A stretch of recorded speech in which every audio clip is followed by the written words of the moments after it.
Hello my dear friends and students.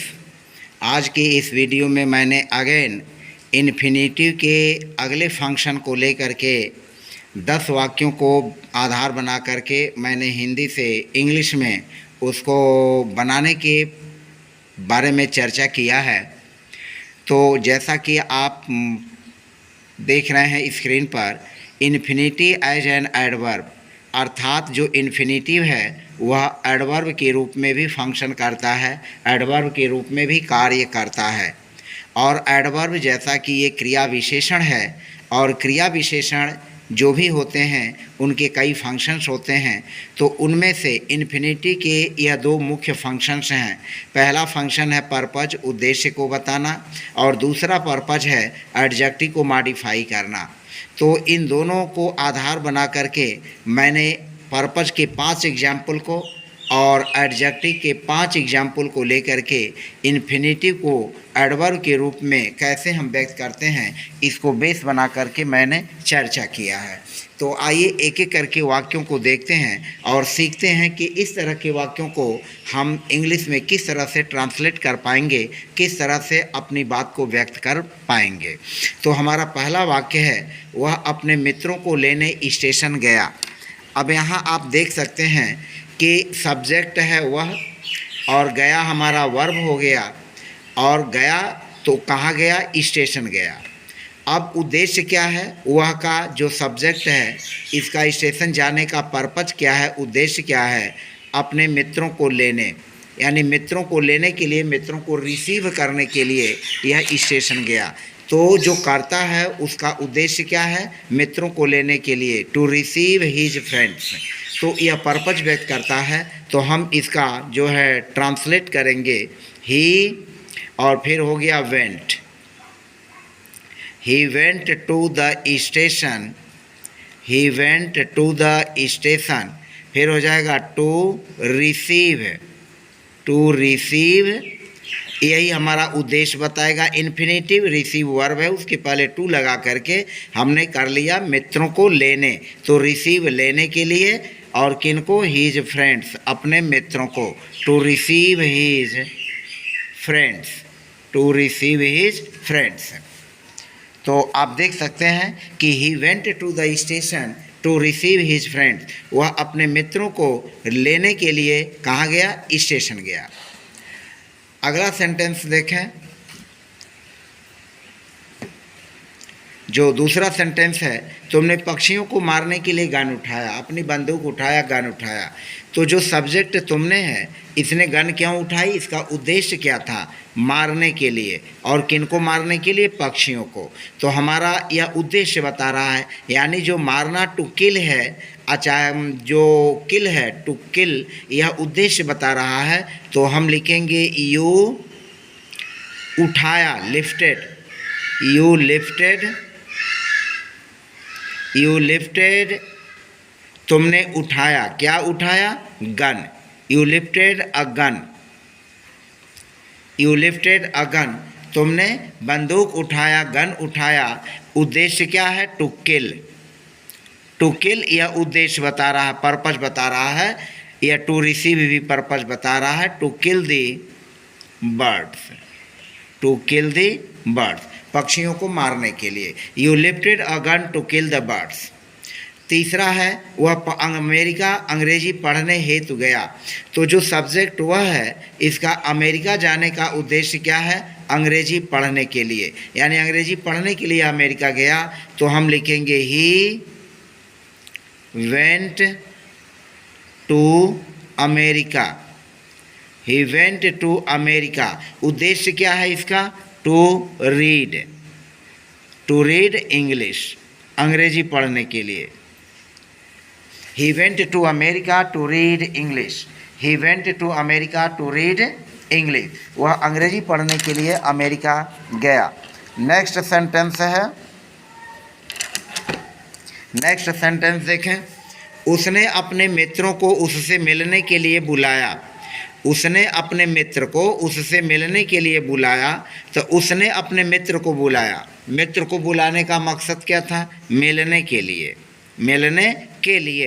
तो यहाँ पर सब्जेक्ट है ही, उसने, कॉल्ड मीन्स बुलाया, ही कॉल्ड उसने बुलाया किसको, अपने मित्र को, हिज फ्रेंड, ही कॉल्ड हिज फ्रेंड, उसने अपने मित्र को बुलाया क्या करने के लिए, टू सी, मिलने के लिए। यह उद्देश्य बता रहा है, पर्पस बता रहा है, टू सी और किसको, his friend, to see his, sorry to see him, to see him, he called his friend to see him, उसने अपने मित्र को उससे मिलने के लिए बुलाया। तो यह हमारा क्या हो गया, पर्पज हो गया, उद्देश्य हो गया।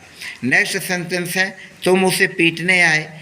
तुम जो सब्जेक्ट है उसके आने का उद्देश्य क्या है, पीटना उद्देश्य है, और किसे, उसे, उसे पीटने के लिए। तो यहाँ हम लिखेंगे यू केम, तुम आए, तुम आए, क्यों आए, you came to beat, you came to beat him, you came to beat him, तुम उसे पीटने आए। तो you came to beat him, तो यहाँ टू बीट क्या दिखा रहा है, पर्पस दिखा रहा है, उद्देश्य दिखा रहा है। तो इस तरह से हमने 5 वाक्यों के आधार पर बताया कि जो इन्फिनिटी है वह उद्देश्य भी व्यक्त करता है, और उद्देश्य व्यक्त करने में के अर्थ में हम इस तरह के वाक्यों को हम हिंदी से इंग्लिश में ट्रांसलेट करते हैं। अब हमारा अगला है एडजेक्टिव को मॉडिफाई करने के संदर्भ में। तो एडजेक्टिव को मॉडिफाई कैसे करता है। नेक्स्ट सेंटेंस 6 है, यह प्रश्न उत्तर देने में कठिन है। अब यहाँ उत्तर देने में कठिन है कौन, प्रश्न का, तो प्रश्न का उत्तर देने में कठिन है, तो यह कठिन जो है हमारा एडजेक्टिव है। और यह क्या हुआ, उत्तर देने में, तो टू आंसर, तो टू आंसर जो है यह कठिन को मॉडिफाई कर रहा है, एडजेक्टिव जो कठिन है उसको मॉडिफाई कर रहा है। तो हम वाक्य बना करके इसको क्लियर करते हैं। यह हुआ दिस क्वेश्चन, दिस क्वेश्चन, और है हमारा मेन वर्ब हो गया दिस क्वेश्चन इज। अब यहाँ हमारा एडजेक्टिव है difficult, this question is difficult, यह हमारा एडजेक्टिव है, यह एडजेक्टिव हो गया।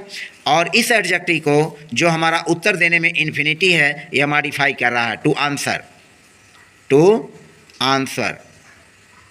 तो हो गया this question is difficult to answer. तो जो टू आंसर यह इन्फिनिटिव है, यह इन्फिनिटिव क्या कर रहा है, डिफ़िकल्ट को मॉडिफाई कर रहा है। तो this question is difficult to answer, उत्तर देने में, यहाँ में के लिए हम इनका यूज़ नहीं करेंगे, टू में ही मेन सम्मिलित हो जाता है। तो this question is difficult to answer, to answer. अब आगे देखें, अंपायर खेल को शुरू करने हेतु तैयार हैं। तो लिखेंगे the umpires, the umpires, the umpires, और फिर हैं आर, दी अंपायर्स आर, हमारा एडजेक्टिव है रेडी, यह एडजेक्टिव है रेडी, ये एडजेक्टिव है रेडी। तो दी अंपायर्स आर रेडी, और क्या करने के लिए, शुरू करने के लिए, टू स्टार्ट, टू स्टार्ट। तो टू स्टार्ट रेडी को मॉडिफाई कर रहा है, the umpires are ready to start the game, to start the game, the umpires are ready to start the game. अगला वाक्य है, यह दवा खाने में सुखदायी है। तो लिखेंगे यह दवा, दिस मेडिसिन,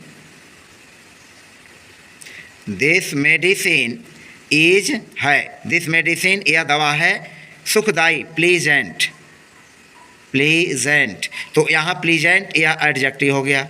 और क्या है, टू ईट, खाने में, तो यह इन्फिनिटी हो गया टू ईट, और यह इन्फिनिटी टू ईट प्लीजेंट को मॉडिफाई कर रहा है। तो this medicine is pleasant to eat, यह दवा खाने में सुखदायी है। हमारा नेक्स्ट सेंटेंस है, सीखने के लिए लड़के चिंतित हैं। अब यहाँ हमारा सब्जेक्ट है लड़के, तो लिखेंगे द बॉयज, द बॉयज लड़के हैं, द बॉयज आर चिंतित हैं, anxious, the boys are anxious, the boys are anxious, the boys are anxious, लड़के चिंतित हैं, the boys are anxious, चिंतित हैं। अब यह हमारा एडजेक्टिव है, anxious एडजेक्टिव है, और क्या करने के लिए, सीखने के लिए, to learn, to learn infinity है, यह लर्न इन्फिनिटी है, और यह इन्फिनिटी anxious को मॉडिफाई कर रहा है, चिंतित को मॉडिफाई कर रहा है, क्योंकि यह एडजेक्टिव है। तो the boys are anxious to learn. अब आगे चलें, जो हमारा अगला सेंटेंस है, आम खाने में मीठे हैं, तो आम सब्जेक्ट हो गया, तो हम लिखेंगे द मैंगोज, द मैंगोज, और आर हैं, द मैंगोज आर, और लिखेंगे sweet, the mangoes are sweet, मीठे हैं, यह एडजेक्टिव हुआ क्या, खाने में, टू ईट, यह इन्फिनिटिव हुआ। तो ये इस एडजेक्टिव को, यह जो इन्फिनिटिव है, यह जो इन्फिनिटिव है, यह इन्फिनिटी इस एडजेक्टिव स्वीट को मॉडिफाई कर रहा है। तो इस तरह से आपने देखा कि जो इन्फिनिटिव है वह इन्फिनिटी एडवर्ब का कार्य करके एज पर्पज और एडजेक्टिव को मॉडिफाई करके जो है वाक्यों को क्लियर करता है। तो हमने 10 वाक्यों को लेकर के और इन्फिनिटी के इस फंक्शन को स्पष्ट किया। तो फिलहाल आज की वीडियो में बस इतना ही, मिलते हैं नेक्स्ट वीडियो में। तो थैंक्स, धन्यवाद। और यदि आप मेरे चैनल पर नए हैं तो प्लीज़ चैनल को सब्सक्राइब और प्रेस बेल आइकन अवश्य करें। इसमें आपका बहुत समय नहीं लगता है और उससे हमें मोटिवेशन मिलती है, प्रेरणा मिलती है। तो फिलहाल आज की वीडियो में बस इतना ही, मिलते हैं नेक्स्ट वीडियो में।